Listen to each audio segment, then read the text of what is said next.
I'm going to take this time to explain the rest of the campaign objectives and why I am almost always using the conversions campaign. To a smaller extent, I use lead generation, and very seldom I use engagement, but I seem to ignore everything else. And why should you consider doing that as well? Okay, so I'm just going to give you a quick rundown on the other campaign objectives, just so you know why we always use conversions most of the time, and to a small extent even lead generation or engagement, but we pretty much ignore the rest. Okay, so let's take a look at brand awareness and reach. So if you take a look at this icon here, it says show your ads to people who are most likely to remember them, and reach sounds rather similar. Show your ads to the maximum number of people. So this is kind of like where Boost Post actually comes in.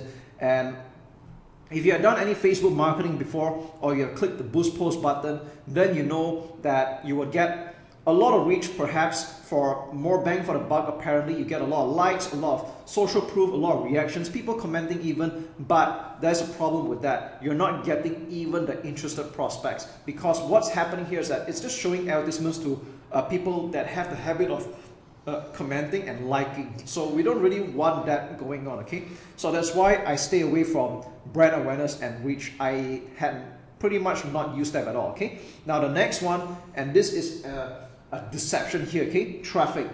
Send people to a destination like a website, app, Facebook event, or messenger conversation. Now when you take a look at out of all the campaign objectives here, this seems to be one of the considerations that make a lot more sense, right?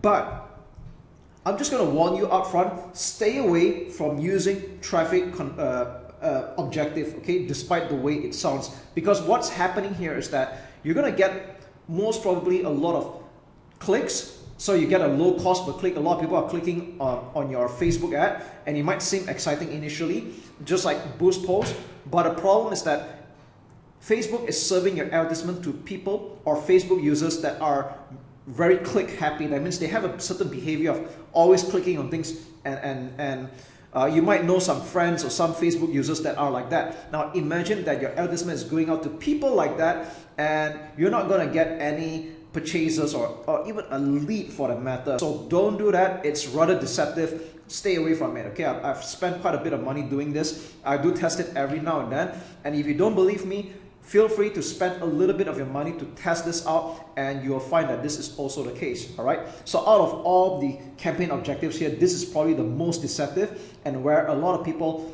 initially will lose their money. So stay away from it. Okay, always go with conversions. Now I'm just going to move down chronologically. Let's go with engagement. So this is where you can get like post engagement, page likes. All right, so if you're ever buying likes, this is normally what the campaign objective is. Now I'm not against people buying page likes, especially if you're just starting out. You clearly do not want to have an empty Facebook page with just like 0 to 1 like. And if you're not able to get some of your friends or acquaintances to come and like a page, but you want to look a little bit more credible, then it's okay to buy a bit of likes. But again, I don't recommend that you spend a lot of budget buying page likes, because that's not where the income is going to come from. That's not where the action is going to be at. All right, so if you're going to buy page likes, you can go ahead. I'm just saying, don't spend a lot of money doing that. Okay, spend most of your budget on conversions. All right, so next up, we go to app installs. Okay, this is not applicable unless you're doing apps.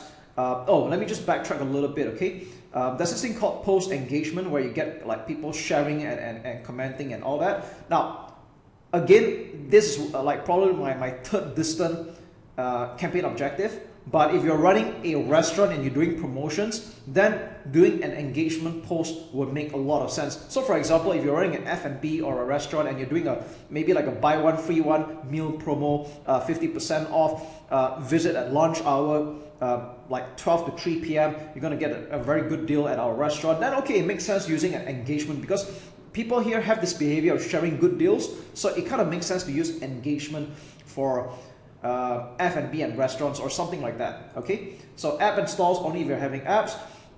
Video views. Now some people do run campaign objectives for video views. So if you're expecting to run viral videos and you want it to get seen as much as possible and have people share them, then it's okay. But I just want you to know that even I don't really use this. So if you're playing on a limited budget, I do discourage that you use video views, all right? Now, next up, lead generation. Now, lead generation is a campaign objective you can choose if you want to get people signing up to a form without having a website.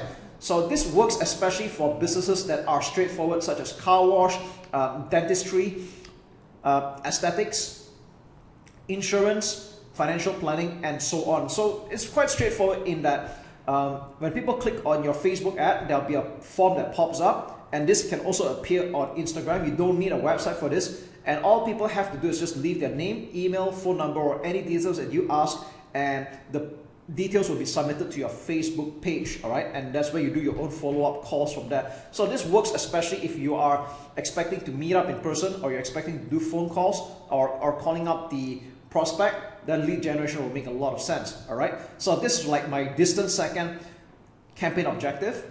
And messages, all right.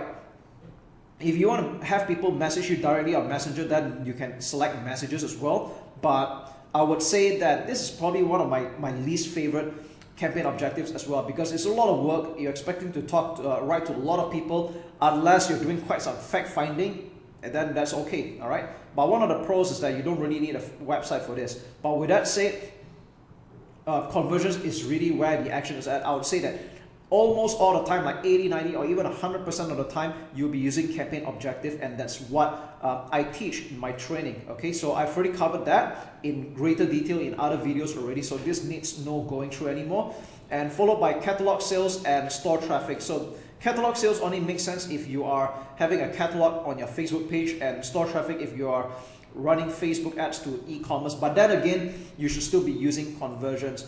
So that is what all these campaign objectives are in a nutshell. I've already explained to you what they're all about, and now you know why we always go with conversions, and we pretty much don't quite care about the rest, only to a small extent lead generation, and to a smaller extent engagement, okay? So yeah, that's really all there is to it.